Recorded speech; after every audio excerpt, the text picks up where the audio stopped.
Right, so welcome to the first Top Flight show of 2025. Woo! And welcome Rich and Stacey. Yeah, nobody else wooed. I didn't realise we had to. Yeah. Did you not read the contract? Declined that aspect. Yeah, so 2025 means that our 2024 series has finished and we crowned our champions. So, yeah, massive shout out to Omar Ahmed and Kirsty Longley, who both picked up £1,000 paychecks for their exploits. Mm-hmm. So both Omar and Kirsty were relentless winners. Didn't win every race that they entered. For example, Ribble, which we'll come to later. So Omar finished third there. Kirsty was, I think, fourth or fifth at Quayside, but they did win 3. Omar won 4, which meant that they picked up all the points, won the prizes. And the money.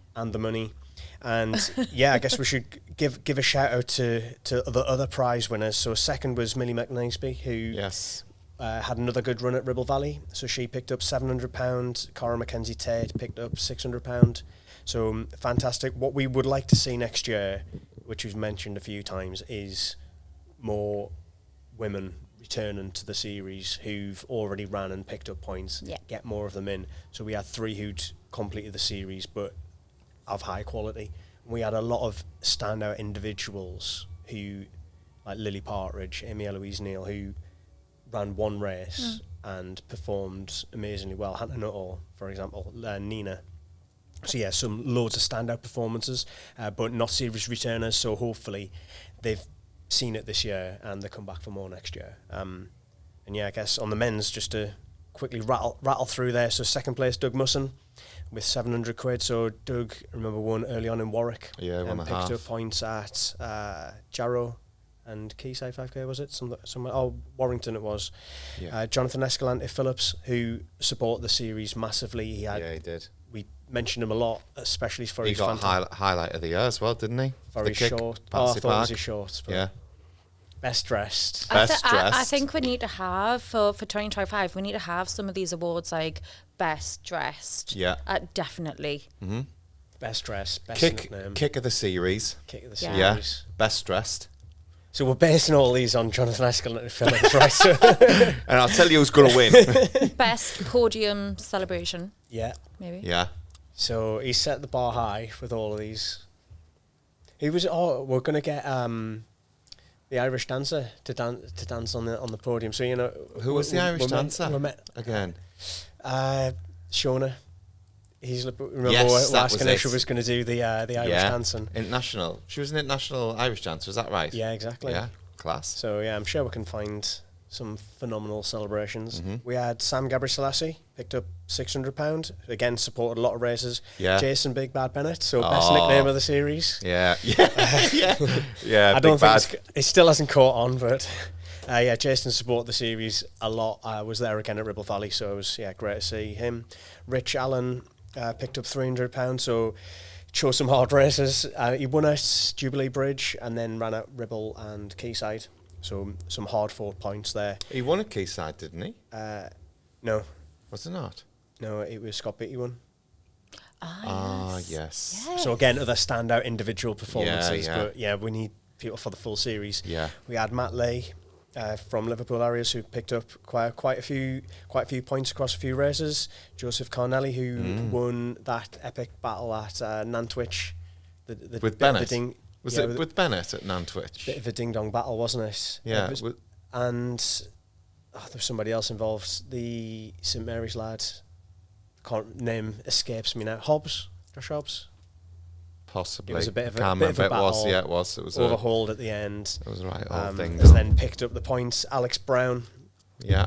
Who's in Newcastle. So Alex ran again quite a few races, picked up points, ended up getting himself up to 9th by picking up points at various races.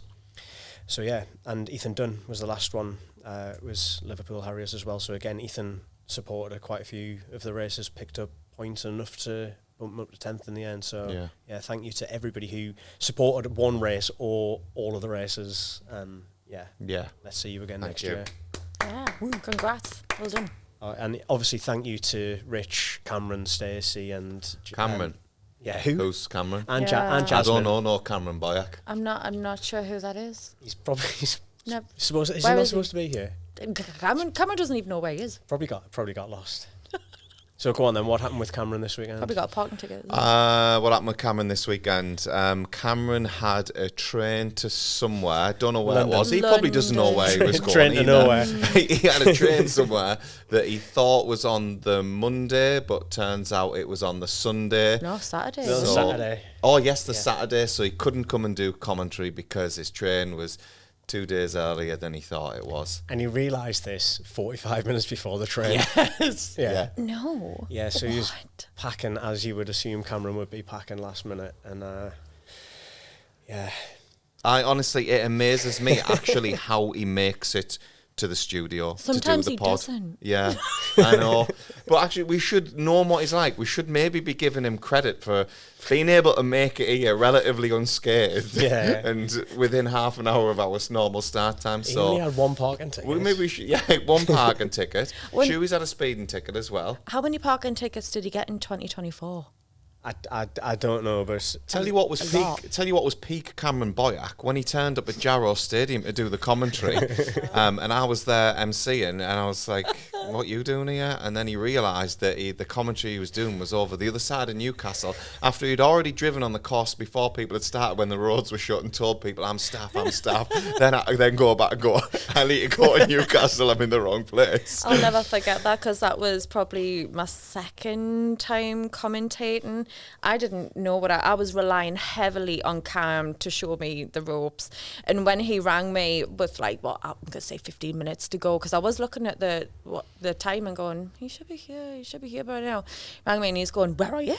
Well, I'm in the studio. Where are you? I'm on the course. I'm like, you're at the wrong place, hon.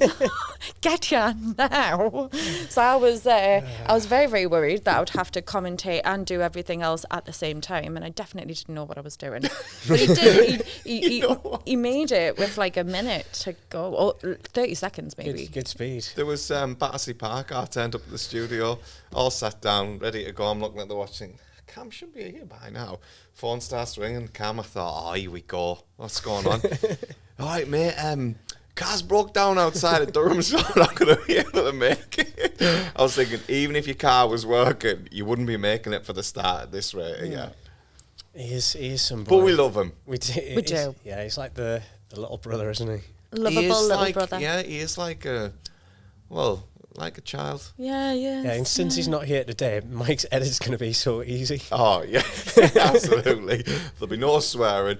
Don't talk about this in the podcast. All right, yeah. So what I'm going to talk about is the thing that Chris told me not to talk about. Am I allowed to talk about it? Yeah. Can we edit this out? Yeah, don't worry, we'll sort it for you. But Cam, we do love you, mate. We do. Does give us some laughs. Yeah, and we can't wait to see you back at Newcastle if you make it to the commentary I know. box. Who knows where we're going to see him next. To be fair, he did the commentary at Newcastle last time and did really well. So Yeah. Well done, Cam. well done. Round of applause Yeah. for Cam. Happy New Year. So yeah, Cameron was missing because he was supposed to be racing in Barcelona, but picked up a niggle. So hopefully we'll see him in a top flight race as well as in the commentary box. But he makes slightly more start lines than me, so yeah, don't know. Yeah. That's not saying much. Yeah. But yeah, so that was the overall series, and Ribble Valley, as we just had at the weekend. Absolutely fantastic race. Mm-hmm. And you were in the commentary box. I were. was at the race, was watching it. It was great to see, because it's on country lanes, if the spectators mainly are in the start finish area. So like everybody was standing there watching on the phone and listening to the commentary coming through. So that was really good that people were following it. We did have a slight mishap where like 90 seconds to go or 500 metres to go, Danny's stream froze. But it was just as he was going uphill. So I don't think people realise how hard it is to do. He's cycling whilst recording, holding the camera in your hand for like 30 odd minutes, cycling one-handed, is tiring. And then if something freezes or goes wrong, you've got to be in a position where you can take both hands off the handlebars to sort it out whilst riding. So it just happened at the wrong time on an uphill. Slightly unfortunate timing, but it is a tough signal area. So I thought we were going to lose signal before that, and we didn't. So I was like, oh, we've made it, yes. But yeah, froze. But we had all the footage. It's just that, like, as live, that bit froze. But then we're seeing a fantastic finish in the women's race. Yeah. And then we've seen the finished footage afterwards, which were both class. So yeah, how was the race for you guys? It was good. It was a really enjoyable race to commentate on, but at the same time, I kind of watch it all unfold and see these amazing athletes who have been to the Olympics, these international world standing athletes compete in a top flight race. I absolutely loved it, and I thought it was enjoyable. It's good to watch. Yeah, I thought it was an intriguing race. Obviously, two different races going on. I thought the men's, there was a little bit early doors, maybe a little bit of feeling out in the first mile, a little bit of posturing, going to the front, not doing much with it, settling back into the field. I like that. I like it where you're trying to work out who's going to make a move here and who do I need to watch. And then there was a breakaway, then it soon whittled down to that final three. And then really in that final three, it was such a hard call of who we thought was going to win. And although we didn't see it live, when I did re-watch it back, I was amazed. And I messaged you about this, how easy James West looked running a 2:36. Was it 2:36 last K? Yeah, something like easy that. Running a 2:36 last K. That last 200 metres, he absolutely rocketed away. Uphill. But he looked comfortable. That was it. And I think 28:43, like that, there's some time in the tank there for him. Yeah, massive PB as well for James because he hadn't really done a 10K. And then Jacob Can, 28:46. Yeah, Omar, but 29:02. Like, the top three were absolutely flying. Jacob Can, though, he's made some big moves in the past few months. So he ran a 29:37 somewhere. I don't know where it was, but that was his PB. He then went and dropped a 29 low, and then came here and ran a 28:46. So, And it's a tough course. yeah, he's an in-form runner as well. And I mean, to be fair, he looked great running a 2:39 last K. No, he did look brilliant, didn't he? He looked absolutely fantastic. And like, it's hard to pick up on the camera, but it was a very windy day, so it wasn't a fast right. day. I mean, it's UK winter, right? But Yeah. it wasn't a fast day at all. And the course is really challenging, but we said in the preview, right, that it's often fast just because of the standard. Yeah. So you get pulled round. But there's no guarantee that you'll go somewhere else and run faster, right? But the guys and girls, the times that they were running on Ribble Valley, if they can do that at Ribble Valley in the middle of December, if they're on a flat fast course, they're gonna potentially rampage a much faster time. Yeah, I think as well, like you mentioned the women's race as well. Again, that was a totally different watch. Great to see Jess Warner-Judd back in the mix and running strong, and she did look strong, I thought, especially even that last K. Obviously, Hannah had her in her sights, and whether Jess was aware that Hannah was around her or not, I'm not sure. But Jess looked strong. She looked solid. So I was impressed, and I was glad to see her back running and running well. But not all she had the gears. And again, the footage that's up on the YouTube channel of their last 1,000 metres, that was an intriguing watch, that last K. And Hannah not all finished like a train. She looked great that last few she looked metres class. as well. I think when I was watching, obviously at the start, the first 3K maybe, it was really difficult for Jason, who was on the second bike, to pick up the ladies, just because you've got there's so many runners that you've got to allow a gap so that it's safe to do it. So it took a while to pick them up, and then he picked out Jess for a while, and then there was one point where the camera sort of swung round, or he dropped back a little bit, and it picked up that Hannah was there. Yeah. And I was like, this is going to be a great race. Yeah. Because he picked up that, it must have been round about 5 or 6K. So she wasn't that far away, but like you said, whether Jess was aware of that, because there was men in that gap as well. But yeah, Hannah just, I guess, she had a target there the whole time. She hung on, and then put her foot down. Yeah. And it was Yeah. a very, very good battle.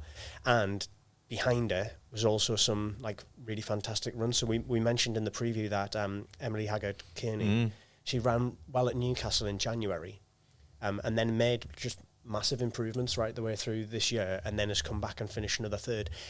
If she'd had another race in the Top Flight series, she would have ended up in big prize money, but she only ran in twice, ran in 2 races. So now we need Emily to enter more races this year. Yeah, exactly. And Charlotte Dunnett, Heather Townsend, Millie McKnifesey, who we spoke up before. Very good to see Stevie Stockton back running. So I was at Loughborough with Stevie, and she messaged a few weeks ago to see if she could get herself an entry because she's on a bit of a comeback. Yeah. So it's always good Is to she? see people rolling back the years. I love seeing Stevie. Honestly, I think it's bloody fantastic because she under 23s, she medalled European under 23s, I think. Cross country. 5K on the 5K track. I'm going to have to go back in my archives and do a little bit of deep dive. But She was always a Stevie name is- when we were younger, wasn't she she? was Unbelievable. she was in all of the teams basically. She was Yeah. always in the British teams for the cross country and then some of the track ones. So yeah, fantastic to see. So back touching on running. that, the comeback then, what's she saying? She's going to be racing next season in Top Flight? Again? Well, Yes, come on. let's hope so. She was quite coy with like, oh yeah, I'm coming on a bit of a comeback in terms of like, oh yeah, I'll see how I get on running wise. But I mean, it's always there, isn't it? Like with Yes. somebody who's been very good. She like, well, I mean, she won't mind me saying because it's got a letter next to her name now. But V35, I'm 40, so she's definitely a bit younger than me because she was at least 3 years maybe younger at uni. So I guess half marathon if she really wanted to. Yeah, potentially. Guess I'll But find out. let's not put too much pressure on her because she is a mother of 2. Not that is going to affect things, but I know from watching, perhaps I don't have children, but watching my sister-in-law, and they are. It is so hard to manage, juggling, having let's be honest, it's a hobby, it's an interest, and things get in the way, life gets in the way. Stevie is a phenomenal athlete, but there are other I'm going to say don't put too much pressure on her. I just want Kirsty's got 12 put years an arm on her, around right, Stevie so- and just enjoy it. That's what it's about. As long as she's enjoying her running. Yeah, I said it was a bit of a out of the blue one. I didn't expect it, and I was like, oh yeah, great. So I had no pressure, but let's hopefully we can see Stevie back and not gonna chunk off that the next time we see her. And yeah, just a few more shout outs down the men's side then, because there was another fantastic turnout. So we mentioned before about we set the Top Flight bonus times. Initially it was based on 30 minutes for the men's, and I worked everything out after that from that benchmark, and we were paying out to top 8, and the aspirational target was that every race has 8 people under that target time every race on the men's and women's side every time as a no-brainer. So that's the target, and this race delivered on that. Now, we've mentioned a few times as well in the preview that this is a Blackburn Harriers race that we've brought Top Flight to enhance the field. And just looking at some of the stats, there was 15 men under 30 minutes, just to use something as a metric. So there's 15 men under 30 minutes. And in previous years, there's only, they've got the results down to 2009. And there was 1 year where they had more than 10 people ran under 30, where there was 12. Every other year there's between 0 and 9. Usually around about 6 or 7. So we've got 15. So Top Flight did bring something massively to the event. Mm-hmm. It brought a deeper field. They've often had standout performances, like Emil Chris against Mark Scott, and Mark Scott doing a standout performance the year before when he ran the course record. So at the sharp end, they've always had somebody very, very good, but yeah, the depth's there. And this is the first time where I think Fulham we had 7 men under 30 minutes, so we nearly had the full amount of payout, whereas this time we did do the full amount of payout, which is great. Just thinking now, when you mentioned Mark Scott course records, what is it, 28:32? Fast. It's not a million miles away. Jet and James West had that in the legs. They were conservative for the first couple of miles. They were. Yeah. They did start off a bit slow, didn't they? Yeah. Slow. I mean, they'll probably been knocking in some 5-minute miles. But Relatively. yeah, I know exactly what you mean. Yeah, it was a cagey start. Again, they were feeling each other out. But yeah, I was surprised when I seen how quick it was, you know. Because obviously, like, we were looking at the splits in the studio, and I'm sure You looked at the 5K? first half, like the first 5K, they were about. So 14:45 they came up at. So I what think I need to check is whether it actually was on 5K. we had it on the clock, and I had 14:40. Yeah. Because I remember saying on the commentary, it's going to bring them in between 29 minutes and 29:20ish. I remember thinking at the time, I expect this to be a bit quicker. Yeah. That shows how much they've rattled along that second half. So when I seen the split through like 14:45, I was expecting it's going to end up being like 29:20. Yeah. Something like that. Mm-hmm. And then when they came up the straight, like really, really fast, and I seen what time the clock was on, I was thinking, maybe the 5K split wasn't correct. No, it was, but maybe it was. So they perhaps ran. Well, that would be sub 14 minutes second. We half. started the clock in the Negative studio, split. and because there's always a little time delay on the GPS clock, Mm-hmm. and we mentioned that in the commentary. And if you got 14:45. And 14:40 was right. Yeah, so the GPS clock, there's always comments, isn't there, about that, but that's on Danny's bike. Yeah. So he's not on the start line. Yeah. So it's got to factor that in, and he's not taking the perfect race line and stuff. So that is just a guide, but it is a strong guide. Yeah. But yeah, amazing second half, and fantastic to see. I've seen the name such and a them strong results, depth. and I think you'll be able to tell me the answer to this, Christopher. And then Number 15. 29:59. Oh, Jack Martin. Yeah, Jack Martin. Yeah, it is the Jack Martin. I seen him Brother finish. of Patrick Martin. Yeah, I seen him finish. I didn't manage to catch his eye to speak to, but I was like, Another Jack. blast from the past. Another blast from the past. Yeah. Larry Mack, 30 minutes 11 seconds. Yeah. Was he happy with that? Yeah, relatively happy. I think he was hoping to go sub 30, but it's a couple of seconds outside his PB, so it's good going. Just speaking of Jack there, so Patrick and we raced each other loads through the age groups because we're the same age, and his dad raced with my dad loads as well. So it's a blast from the past. Nice. His sister was a good runner as well, Frances.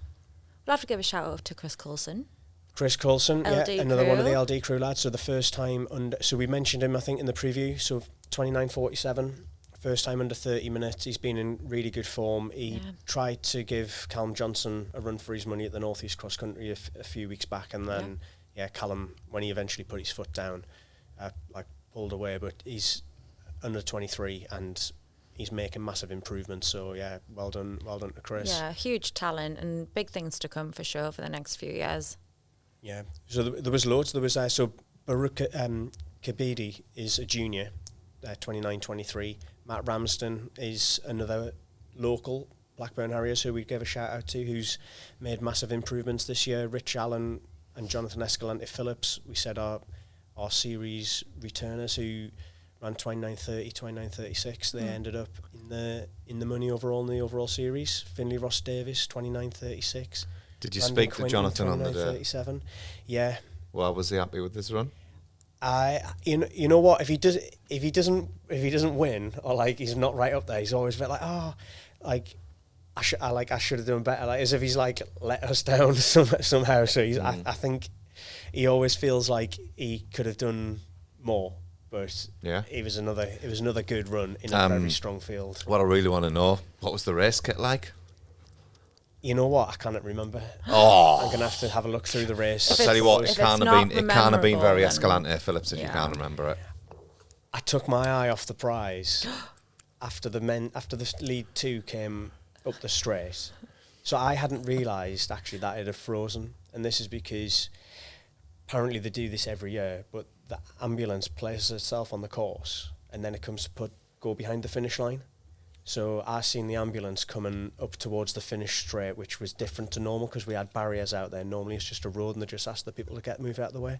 And I seen the ambulance coming up. I was like, are they going to actually try and come up the finish straight and under the gantry? Right. So I had to run down there just to make sure that they actually went on the correct side, like behind the people on the other side of the road, which was fine. But in doing so, I missed about 15 finishers. Oh, no. Were they going to go under the gantry though? That's what I want to know. Well, no, it's just because it wasn't. No, it's just because because yeah. If it was one of the run-through events and I was managing the court, I would have been in direct contact with them. Right. Because I wasn't in direct contact with the first aid because it was the Blackburn Harriers guys managing it. I just seen it and was like, do they know that this is a different setup to how they normally do it? Once bitten, twice shy. Yeah. Just the high vis is on, Yeah. so course manager mode goes. They did know what they were doing. It's just Course manager at mode. that Course time, manager you've Chris. just got to be like, yeah, let's make sure I problem solve this before it actually is a problem.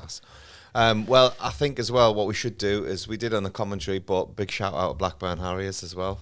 Yeah. Absolutely. Yeah. And it was the 10K road champs, It right? was the North of England championships as well, yeah. So Baruch was the champion, I believe, on the men's side. He was. Just Looks looking like it, looking on the results. Matt Ramsden, Rich Allen, they were the top 3 on the men's side. So yeah, fantastic. I'll just look on the ladies' side as well. So there was Jess Warner-Judd, Emily Haggard-Kearney and Heather Townsend were the top 3 in the Northerns. So it was good to have the Northern champs incorporated as well. Yeah. Big up Fab. the domestic scene. Yeah. Good Well stuff. done. Yeah, well Yeah. done. Cheers. So another fab event, and which leads us on to 2025's first event, Newcastle 10K. Yes. So the return. So last year was the first year. It ended in a belter of a finish between Cameron Allen and Callum Johnson. Cameron Allen just dipping him on the line after Dennis Kiplanget Had took it on early on. finish, didn't he? What was his celebration? Little Was it something celebration, like something like Was it that. that? Yeah. What Was it that? What was the meaning of that? I don't know if we ever found out. I've never know whether we seen got one the like bottom it. of that. And I like that. Very strange. Yeah. Maybe we want to know. Maybe we don't want to know. Maybe I we want to know. Some kind of Illuminati thing. Oh, heard you, little conspiracy theorist over here. Yeah. Yeah. Oh God, yeah. I've been on a right TikTok Maybe deep it's a dive whole- recently. Yeah. Oh, the Oh, US. is that why you're telling me the US aliens built drones the and- the Egypt? They beat the Egypt. They built the pyramids. No, Them aliens built the Egypt. don't go on that TikTok algorithm of searching for drones in the US and oh God. Yeah. I'll It's leave kept that me to up you. all over Christmas and New Year. Honestly, Has it? I've not slept. Stacey, you need to drop TikTok out, like. Yeah, I've never quite gotten the TikTok thing. Actually, on the women's side Tell me the last year, kids. the champ was Look at Chris Jasmine. bringing us back on subject here. Yeah, sorry. Jas- And Jasmine won last Sorry, year. Dad. And I remember actually watching the live stream of this, and it was a cracking race. It was a really, really good race between the men's, and also watching Jasmine as well. And I think she was running around. She had a guy next to her and almost She did. using him as a bit of, what we said on the commentary the other day, Using using the men as a Use bit of the protection from wind and Yes. things like that. So she's not just on her own. Yeah, so last year, if you remember weather-wise, there was loads of ice and snow, so the council were a little bit worried going into it. But then when we had the forecast that the temperature was going up, it was like, yeah, okay, we're fine for that. And then it Yeah, was that like, was oh it. yeah, but there's a storm coming in. And when we were setting up in the morning, it was calm. And then it just kept getting windier and windier and windier. And by the end of the race, it was Yes, I so do remember windy. that, yeah. If the race had been the next day or if it had been in the afternoon, the event might have been at risk of Yeah. cancellation because it was a massive, massive storm. So we just got in before it was too windy, but it definitely affected the race, even though it's very sheltered. So, I mean, a lot of people have seen the Quayside 5K results. They'll have maybe seen this one last year. It's out and back. It's flat. It's got trees on one side, a massive wall on the other side. Yeah. So it's very, very sheltered. But that was a huge, what can you do against the British weather? But they still ran fast. Yeah. So it was 29-28 on the men's side and I think about 30-40-ish for Jasmine. I'd have to have a look now. But Yeah. good results despite the weather. Are you having the steel band at 5K again? Was it 5K? There was I a hope little so. steel That was band. class, That was that. mint, that. I really There's a like steel that. band. Yeah, little steel band, yeah. Because we did it as 2 just- laps out and back. We had this steel band on the corner, Yeah. which meant effectively you went past them 4 times. Cool. So, yeah, it was class. So Well, yeah, that's good, that. we'll see. Take requests. So that's a shout out to our event village manager James to get them booked in. Oh yeah. Yeah, James. We've had choirs and stuff before. Like they are really good when you get the course entertainment. It's just getting the availability and getting them down there. Choirs. We've had a rock choir a few times. You want to get a marshal in position right next to them? What? Are you fancying a go? Oh, I got something here. Chris, can you pass the contact details on for the rock choir? Yeah. Stacey Smith here. I wanna She join. seems rather intrigued about this. Hold up, a rock choir? What, that I can join? Yes, Stacey, if you I just think, are you not running that fast that you hardly get to hear them anyway? Yeah, it's good atmosphere though, isn't it? Okay. Yeah. You, That's you, cool. you do, it It's just different. it breaks it up, doesn't it? Yeah. Anything Yeah. to break up the monotony of anything is good, doesn't it? Anyway. So the leading entries so far. So we've still got at time recording, we've still got like best part of 3 weeks to go until Newcastle 10K. So we will pick up a few more entries between now and then. On the women's side, two Come on, girls. standout entries. We've got Molly Williams, who hasn't raced much in 2024. But has been back doing some cross country and has been going really well. I've seen she ran Stockport 10 mile and won that, but has got a PB of 32.45 from 2 years ago at the Abbey Dash when she was fourth. Rapid. 16.24 5k and 33.29 at Wilmslow last November, so like 2023. So he's on a bit of a comeback. So yeah, hopefully this is a good sign. If she's had a few races and had a few cross countries, hopefully she'll be in the thick of it. Great. Do you know how quick she ran at Stockport to take the win? 58 minutes from memory. I didn't Right. write it down, but yeah, it was a solid run out. Was Molly entered in Ribble? I can't remember offhand. Rings a bell, but I anyway, feel like I've seen the name and the results in the Stockport 10 mile result. I think when I was yeah, when we're doing going- some going through, research. so yeah, on Uh-huh. on on paper, 32.45 is the standout performance of the field, and then also we've got Millie McNice coming back to the series. So second in the overall series, she was third at Aintree, fourth at the Quayside, sixth at Ribble. Her PB is from 2024. So yeah, actually 5k wise they're evenly matched, 16.24, and yeah, PB of 34.06. So yeah, great to see her back in the race. Yeah, it'll be useful for Millie as well, having ran at the Quayside before. So she'll have a slight advantage over Molly in that she's got a feel for the course, and not that she done the Quayside 5k, She didn't did the- she? yeah, she did the 5K. So it's a slightly different course, but a big chunk of it is made up of the same setup. So slight advantage for Millie there, I guess. Yep, and then the next fastest at the moment is Rachel Brown. So PB is from Trafford this year, 35.22. Oh, sorry, she ran 35.32 at Trafford, but PB's 22, and was third in Brampton, which was the performance that I picked up on. So 58 she minutes, ran- 10 mile. I might have confused them two times there then. So I 58 think minutes for Brampton. Molly Williams ran 59 minutes. Okay. So I think you're there or thereabouts. So they're we'll let you thereabouts. off. So yeah, third in Brampton, which is a point to point, so sometimes it can be really fast. It was quite a fast one this year, so maybe they had a bit of a Yeah. tailwind. Yeah. But yeah, that's a very, very good run from her. So And Kirsty, our 2004 series winner, is she entered? Is she thinking about it, or is she taking a bit of a break? she definitely said she was taking a bit of a break, Okay. but Kirsty's breaks, as we know, don't last very long, so we could very well see her back by then. Come on, I'll Kirsty. I'll Don't leave be her a shy. week. I'll let her settle down from a win at Ribble, the overall series win. Yeah. So she was there at Ribble Valley, which was great That's to see. nice. But we want to see more women enter. We've got 3 kind of standout ones at the moment, but we want to.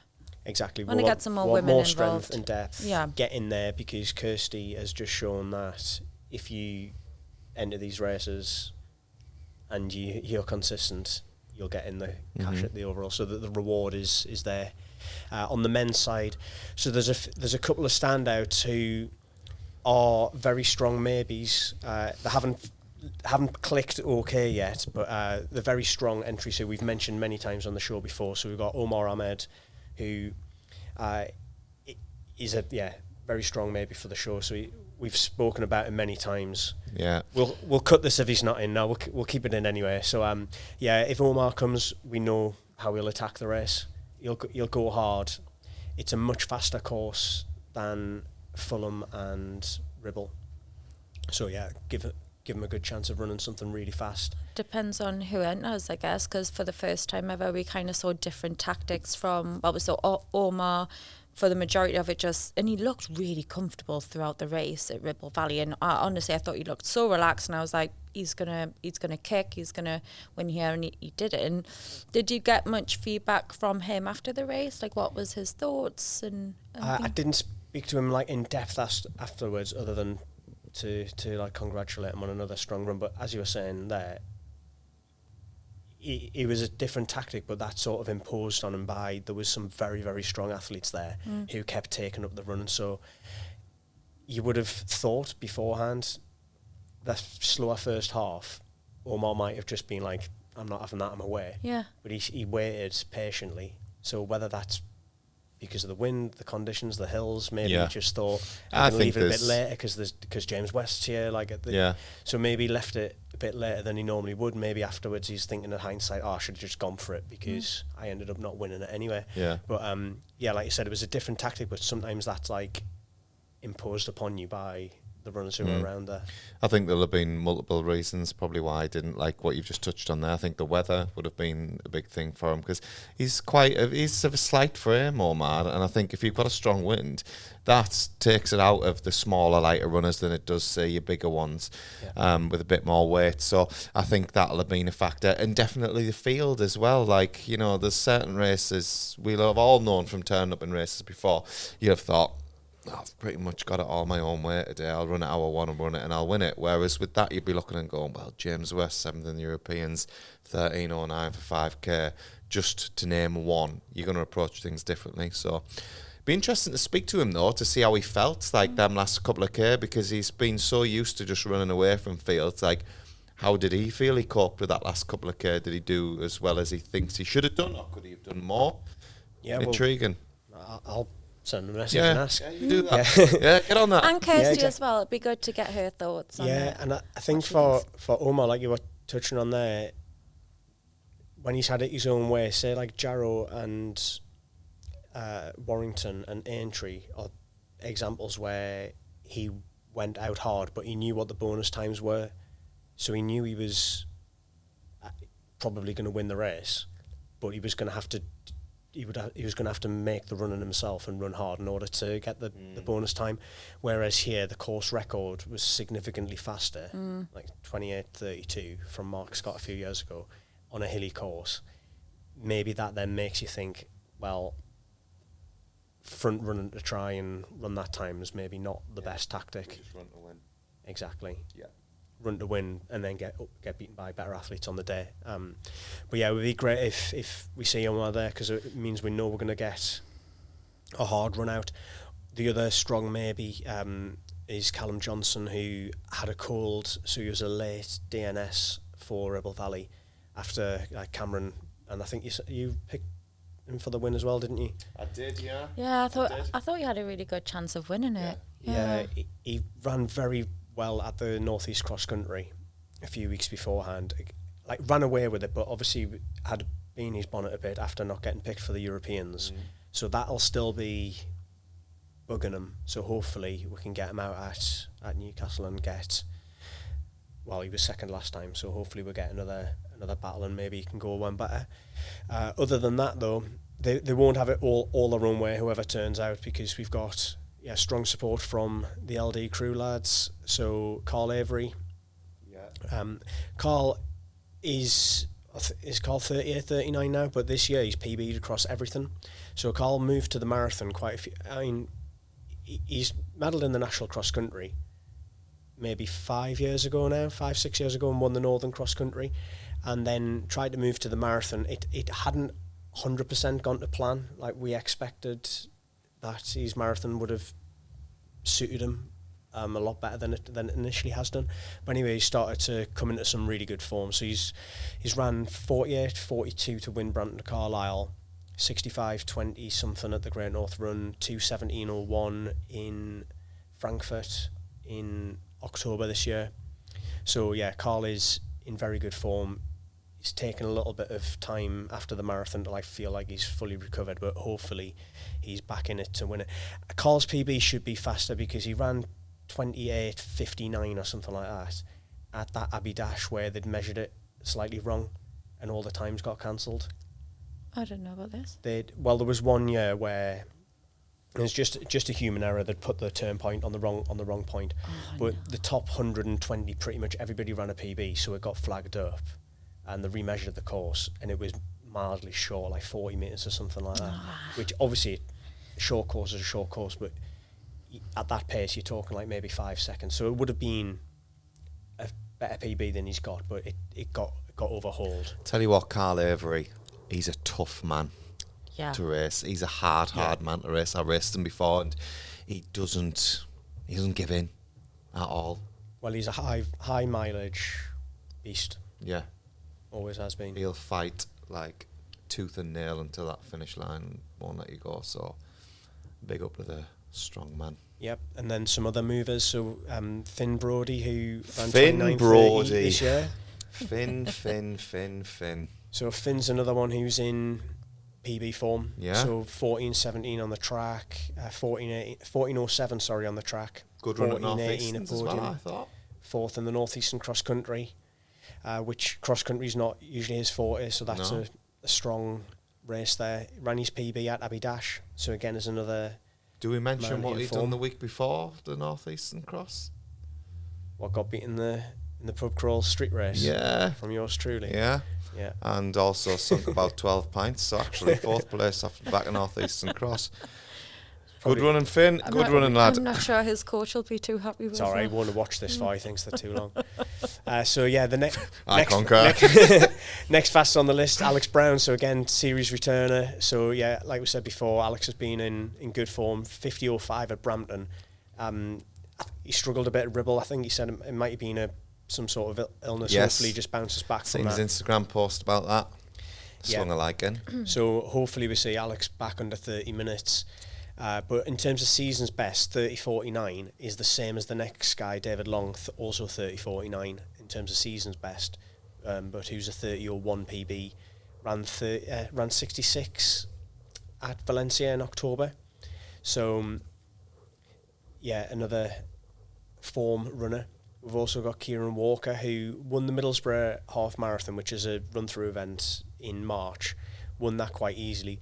He's ran 65.38 in Manchester Half Marathon in October, 2:18 in the London Marathon earlier on in the year, but PBs from a few years ago at Manchester.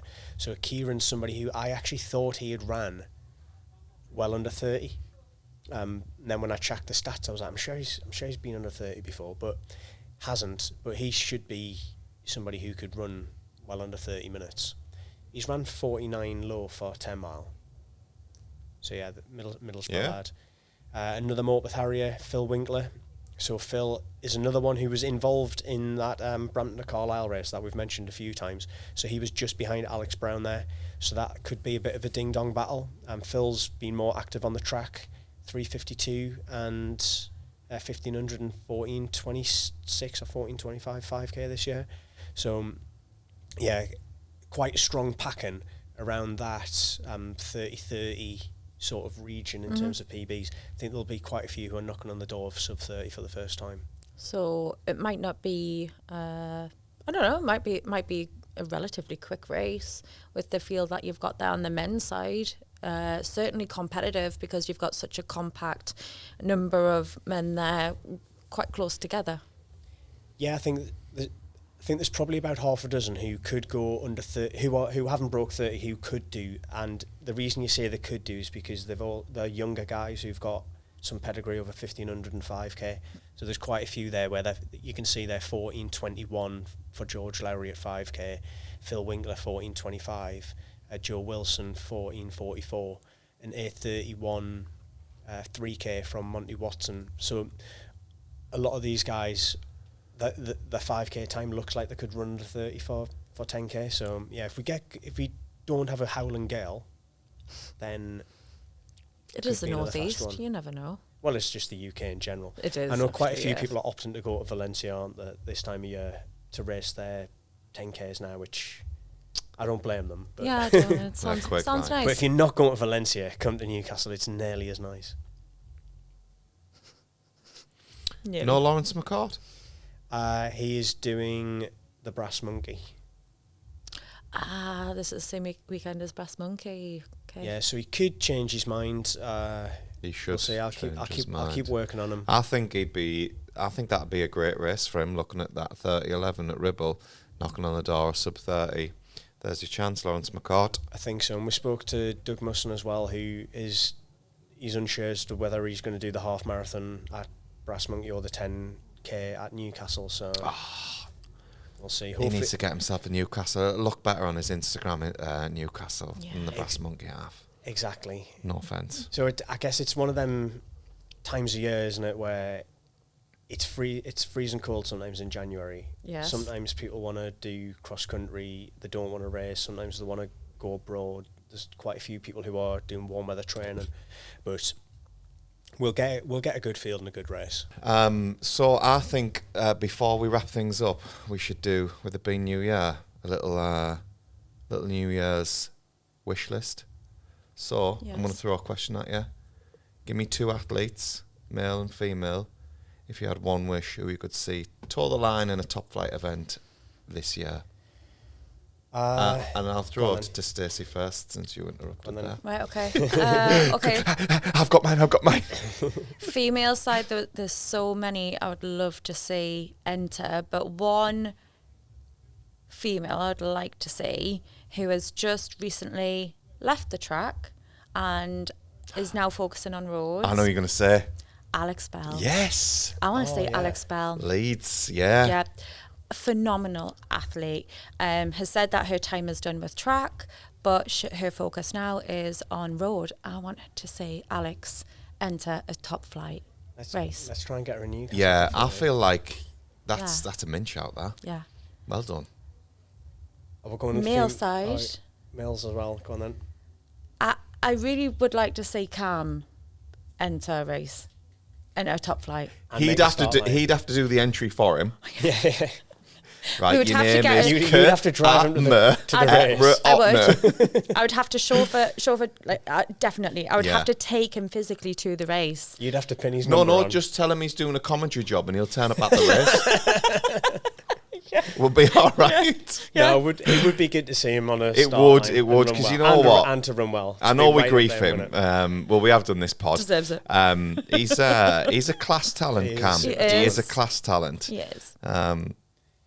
Yeah. So I'm going Cam, to say, because on the men's side, I like to see Rory, get yourself in a top flight, because obviously local athlete to the northeast. We've got 3 races up here. He's shown us a lot of support right the way through. He Just has, got to make sure that indeed. it lines up with when he's up in the northeast. And I'm going to be cheeky here and have 2 wishes on the ladies' side. One, Ailish, because I've asked her to run a few times, and if I can ever get her in the area at the right time, I'm sure Ailish would do a run out.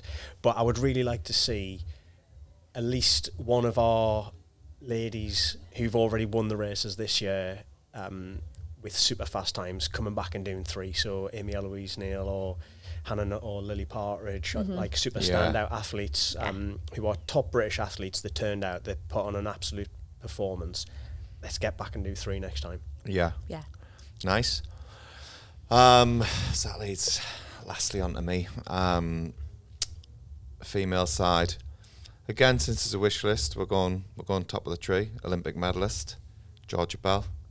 I Nice. feel like she's got an engine, and I feel like she's strong. And I'd heard she was meant to be running a 5K earlier this year, and it didn't work out through illness. So I'd love to see her get down to Battersea Park or something like that and run a rapid 5K in the springtime. So yeah, we'll go Georgia Bell, number 1. And on the men's side, I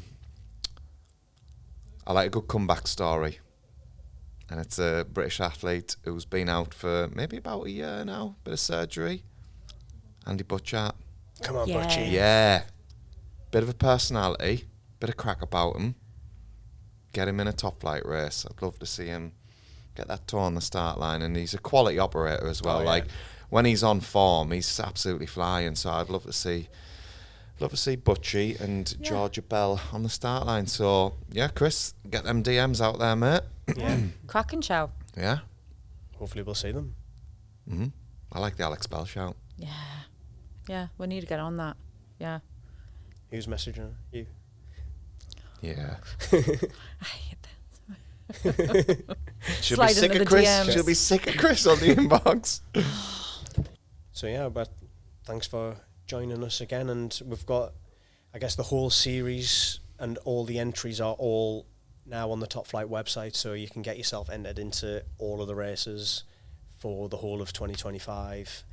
And yeah, make sure that you're there, you do multiple, and we'll see you on the live stream on Saturday the 18th at 9 o'clock. We might see Cameron, who knows. Probably not. Yeah. Yeah. He'll be at Brass Monkey. He'll turn up at Brass Monkey and say, I'm here for a commentary job. Not this gig, mate. This ain't no top flight. Yeah, so yeah, thanks Rich, thanks Stacey, and thanks Mike, who will be working hard on Yeah. the edit.